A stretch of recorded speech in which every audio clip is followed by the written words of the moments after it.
Oke, yang pertama, siapa itu wali songo? Nah, wali yang dimaksud adalah waliullah yang mempunyai makna orang yang mencintai dan dicintai Allah Subhanahu wa taala. Adapun kata songo berasal dari bahasa Jawa yang bermakna 9. Jadi wali songo berarti wali 9 yang mencintai dan dicintai Allah. Mereka dipandang sebagai pemimpin dari sejumlah mubalik Islam di Nusantara. Sunan Gresik. Nah, Sunan Gresik ini atau namanya adalah Maulana Malik Ibrahim, dikenal dengan nama Maulana Maghribi karena berasal dari wilayah Maghribi atau Afrika Utara.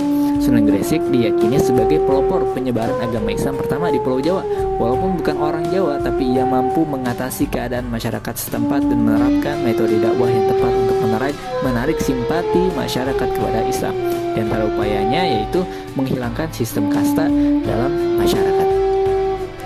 Nah, Sunan Gresik atau Maulana Malik Ibrahim atau Ma'dum Ibrahim As-Samarkandi atau dikenal dengan sebutan Syekh Maghribi diperkirakan lahir di Samarkand, Asia Tengah pada paruh awal abad ke-14. Wafat di Gresik 12 Rabiul Awal tahun 882 Hijriah atau 8 April 1419 Masehi. Daerah dakwahnya adalah Gresik. Oke, yang kedua ada Sunan Ampel. Nah, Sunan Ampel memulai dakwahnya dari sebuah pesantren yang didirikan di Ampel Denta atau dekat Surabaya. Sunan Ampel dikenal sebagai wali yang tidak setuju terhadap adat istiadat masyarakat Jawa pada masa itu. Misalnya kebiasaan mengadakan sesaji atau selamatan.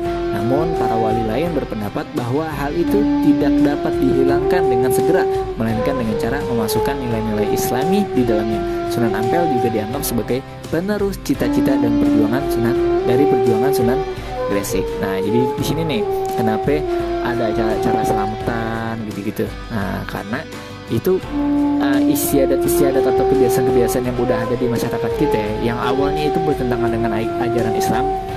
Nah, dengan dakwahnya sunan-sunan ini, nah mereka tuh gak langsung menghilangkan adat-adat tersebut karena pasti susah gitu. Jadi mereka memasukkan di adat-adat tersebut itu nilai-nilai Islami, tapi yang tidak bertentangan dengan ajaran Islam itu sendiri. Oke, Sunan Ampel atau Raden Rahmat, namanya Raden Rahmat, itu lahir di Campa pada 1401 Masehi. Daerah dakwahnya yaitu Surabaya dan Demak. Sunan Ampel diperkirakan wafat pada tahun 1481 Masehi di Demak dan dimakamkan di sebelah barat Masjid Ampel, Surabaya. Yang ketiga ada Sunan Bonang. Nah, Sunan Bonang ini termasuk wali yang menyebarkan agama Islam dengan cara menyesuaikan kebudayaan masyarakat Jawa seperti wayang dan musik gamelan. Setiap bait lagu diselingi dengan ucapan 2 kalimat syahadat atau syahadatain, sehingga musik gamelan yang mengiringinya dikenal dengan istilah sekaten. Wah, Sunan Bonang tuh. Terus Sunan Bonang atau Raden Ma'dum Ibrahim lahir di Ampel Denta pada tahun 1465 Masehi. Daerah dakwahnya yaitu Jawa Timur, dikenal karena pengetahuannya yang luas dalam ilmu fikih. Oke, selanjutnya yang keempat ya, ada Sunan Giri. Nah, Sunan Giri ini aslinya bernama Raden Paku, merupakan seorang wali yang menyebarkan agama Islam dengan menitik beratkan pada bidang pendidikan. Sunan Giri merupakan tokoh pemersatu Indonesia di bidang pendidikan agama Islam. Lahir di Blambangan pada 1442 Masehi. Daerah dakwahnya yaitu Blambangan, merupakan anak dari Maulana Ishak, saudara sekandung Maulana Malik Ibrahim. Lanjut ada Sunan Derajat. Nah, Sunan Derajat ini dikenal sebagai seorang wali yang berjiwa sosial tinggi. Perhatiannya yang demikian besar terhadap masalah sosial sangat tepat karena ia hidup pada saat kerajaan Majapahit runtuh dan rakyat mengalami krisis yang memprihatinkan. Dalam mendakwah, ia juga menggunakan media kesenian. Nah, pangkur adalah salah satu ciptaannya. Nah, ini kayak seru nih kalau kita nanti menelusuri pangkur itu kayak gimana nih. Sunan Derajat atau Raden Qasim itu lahir pada tahun 1470 Masehi, putra dari Sunan Ampel dari istrinya yang bernama Dewi Chandrawati. Sunan Derajat mendapat tugas pertama kali dari ayahnya untuk berdakwah ke pesisir Gresik. Selanjutnya ada Sunan Kalijaga atau Kalijogo. Nah, ini terkenal banget nih. Bahkan kita pun, orang-orang masyarakat kita pun gak asing lah dengar nama Kalijaga. Sunan Kalijaga dikenal sebagai orang wali juga sebagai budayawan dan seniman. Sunan Kalijaga melakukan dakwahnya dengan cara berkelana dengan berupa pertunjukan wayang kulit, alur cerita, dan tokoh wayang memuat nilai-nilai Islam. Di antara lagu yang diciptakannya adalah Dangdang Gula.